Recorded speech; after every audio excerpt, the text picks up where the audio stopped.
Kapitulo 7, versikulo 23 hanggang 25. Sa isipan ko, gusto kong magsilbi sa Diyos. Pero natagpuan ko sa sarili ko na ako pala'y alipin ng kasalanan.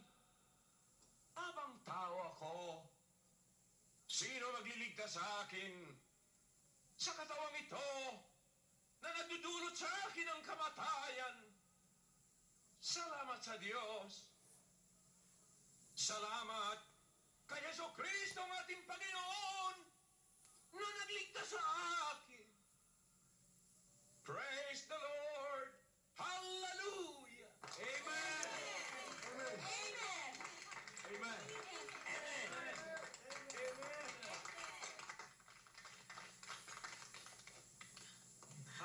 Thank you. Thank you very much. Congratulations. Thank you. Congratulations. Nice of you to come. Thank you. Gracious. Attorney. Sure. Congratulations. Upo Congratulations. kayo. Enjoy yourselves. O ano yan? Judge, may nag-deliver ho sa gate. Sa guard ho iniwan eh. Alam ko na. Pihong yan ay galing kay Atty. Bermejo. Ang konehong yan talagang hindi nakakalimot. Ito ang pinagmamalaki niya sa aking pasalubong niya galing sa Switzerland. Buksan niyo.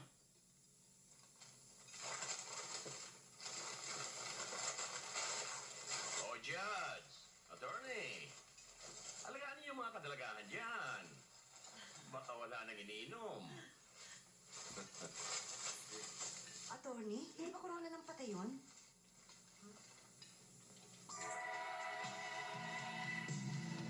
Hijo de puta! Alam mo kung sino may gagawa nito? Itapon niyo! Shit!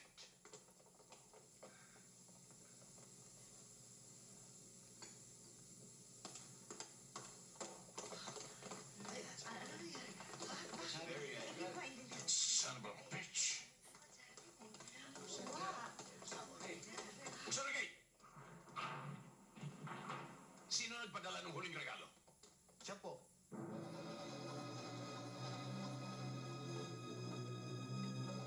You son of a bitch, Guerrero! Baka akala mo mainis mo ako? Gung-gung!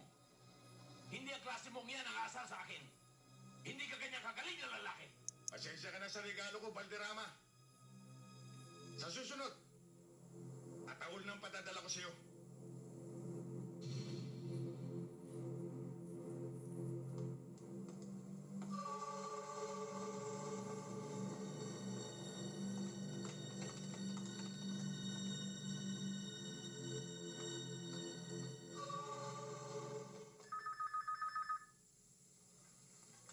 Hello?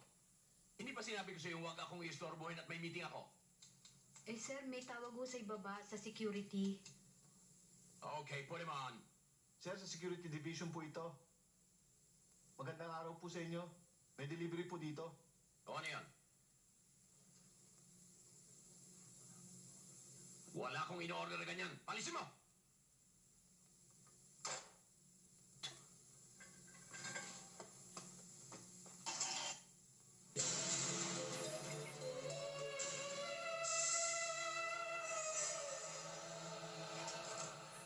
Bastard. Tinuto nga sinabi.